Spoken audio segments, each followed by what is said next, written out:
আমি সামনে যে আপনারা দেখছেন good luck train blog channel. আমি এখন বর্তমানে দাঁড়িয়ে আছি হাওড়া জংশন রেলওয়ে স্টেশনে। আর আজকে আমরা জার্নি করব 128/60 মুম্বাই সরি হাওড়া মুম্বাই মানে সিএসএমটি ছত্রপতি শিবাজি মহারাজ টার্মিনাল পর্যন্ত। হাওড়া থেকে আমি যাব হচ্ছে টাটানগর।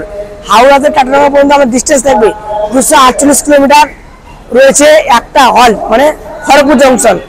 এবং হাওড়া থেকে টাটানগর যেতে আমাদের ভাড়া আমি আপনাকে ডিসপ্লেতে লিখে দিলাম। এবং হাওড়া থেকে আপনি যদি মুম্বাই পর্যন্ত যান তাও আমি ভাড়া লিখে দিলাম ডিসপ্লেতে।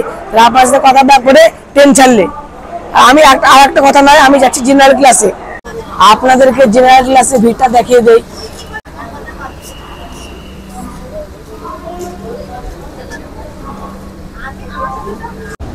ছেড়ে দিল আমাদের ট্রেন হাওড়া জংশন থেকে মুম্বাই সিএসএমটি উদ্দেশ্যে। হাওড়া ছেড়ে যাওয়ার পর গীতাঞ্জলি এক্সপ্রেসের প্রথম হল্ট হচ্ছে খড়গপুর জংশন। সেটা হচ্ছে 114 কিলোমিটার দূরে।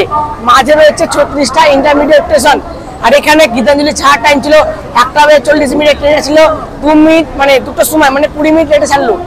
এই হচ্ছে গীতাঞ্জলি এক্সপ্রেস টয়লেট। বাইরে একটা বেসিন আছে, এখানে মিটার আছে, এখানে বেসিন আছে, এখানে টয়লেট আছে। তবে টয়লেটের অবস্থা অনেকটা কিন্তু খারাপ, ঠিক আছে। এখানে লক আছে, লক তো ভেঙে গেছে। তাহলে ভাবুন মানুষ কিভাবে টয়লেট করবে, লক তো ভেঙে ধুয়ে দিয়েছে। যাক, নিচে তো একটা লক আছে, লাগিয়ে দিলাম। এটাও লাগিয়ে দিয়েছি। যা, এখানে টানা খোলা জায়গা আছে। এ হচ্ছে ধরার জায়গা প্লাস এখানে একটা বেসিন আছে, এখানে একটা মিরর রয়েছে। আজকে আমি আপনাদেরকে এই টয়লেটটা দেখালাম না, কারণ এই গীতাঞ্জলি এক্সপ্রেসের টয়লেটটা অতটা ভালো নাই।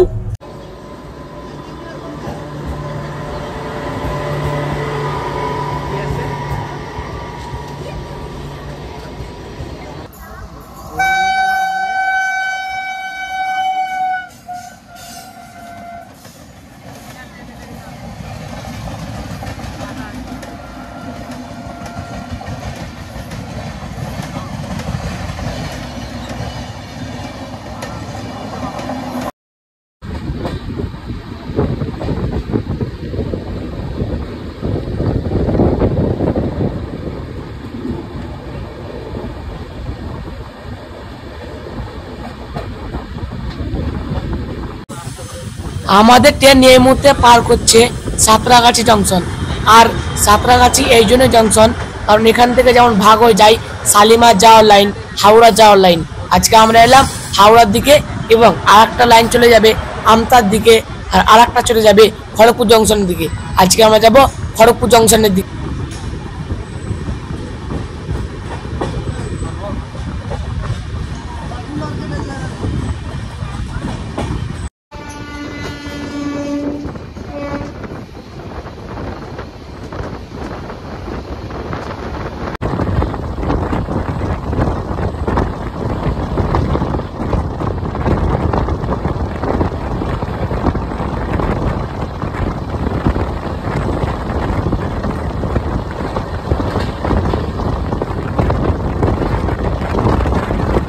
পেছনটা ভাগ করে এসছে হাওড়া রাউরকেলা বন্দে ভারত এক্সপ্রেস। আমরা ট্রেনে আসছিল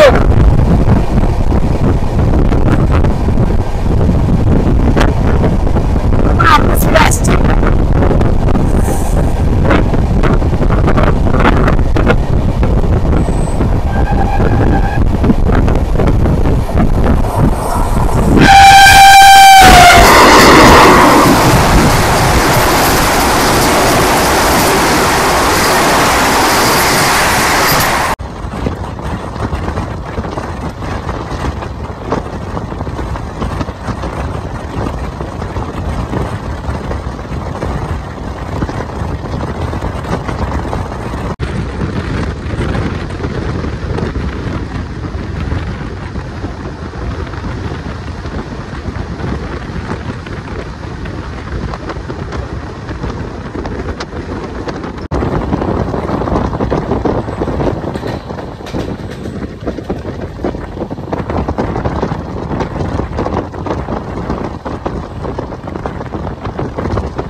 বীর কন্যাকুমারী ডিব্রুগড় বিবেক সুপারফাস্ট এক্সপ্রেস, এটা হচ্ছে ইন্ডিয়ান 1 নম্বরের ম্যাঙ্গোস ট্রেন।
আমাদের ট্রেন এই মুহূর্তে পার করছে শ্যামচক।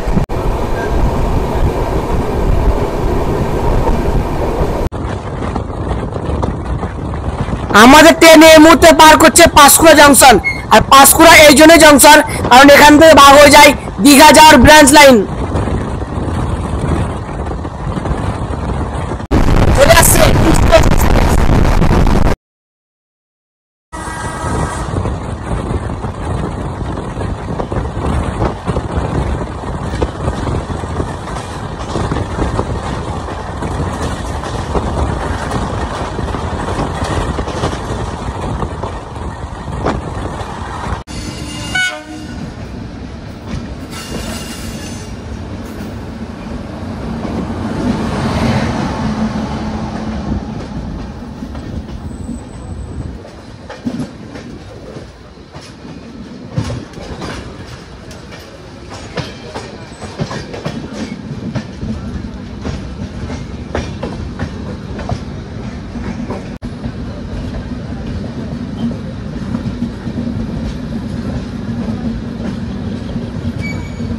হাওড়া থেকে 116 কিলোমিটার অতিক্রম করে আমাদের গীতাঞ্জলি এক্সপ্রেস এই মুহূর্তে এসে পৌঁছেছে তার জার্নির প্রথম হল্ট খড়গপুর জংশনে।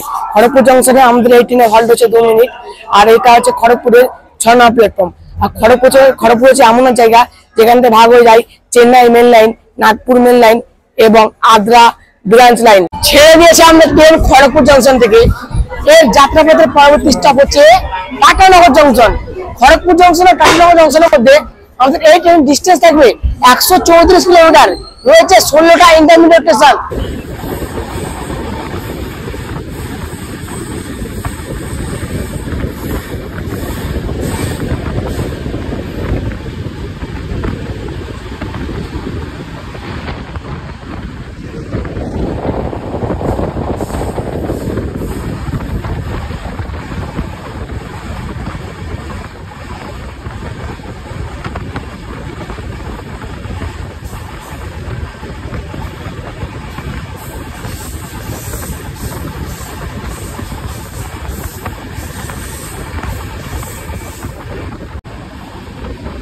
আমাদের গীতাঞ্জলি এক্সপ্রেস এই মুহূর্তে ওভারটেক করছে খড়গপুর থেকে ছেড়ে আসা টাটানগামী প্যাসেঞ্জার ট্রেনকে। এখানে দুটো লোকোমোটিভ আছে, একটা ওয়াগ 9 আর একটা ওয়াগ 7।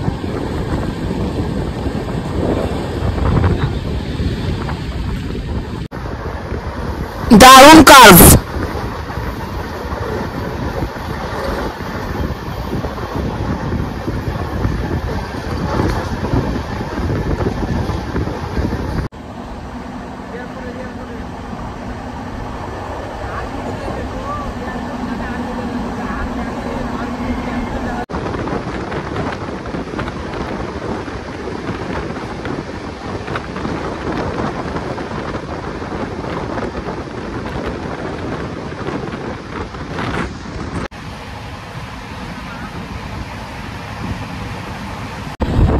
অভিশপ্ত জ্ঞানেশ্বরী এক্সপ্রেস।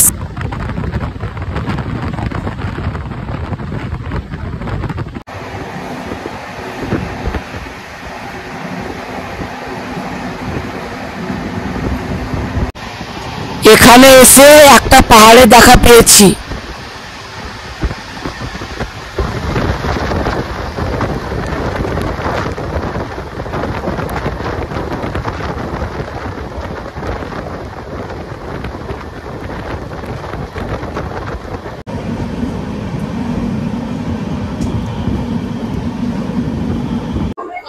হাওড়া থেকে 238 কিলোমিটার অতিক্রম করে আমরা এসে পৌঁছলাম আমাদের ডেস্টিনেশন কাটোনাও জংশনে। কাটোনাও জংশনে আমাদের ট্রেনের হল্ট হচ্ছে 5 মিনিট। আর এই হাওড়া মুম্বাই সিএসএমটি গীতাঞ্জলি এক্সপ্রেস কাটোনগরে আসার টাইম ছিল 5:58 তবে ট্রেনটা এসেছে 7টার সময়, 1 ঘন্টা লেট এসেছে। আমার চিত্র এখানে শেষ হলে ট্রেন চলে যাবে মুম্বাই। ঠিক আছে, তাহলে আবার দেখা হবে নতুন গল্পে। আর আপনারা আমার চ্যানেলে খুব জায়গায় দেখতে পাবেন কাটোনগর হাওড়া স্টিল এক্সপ্রেস এর ভিডিও।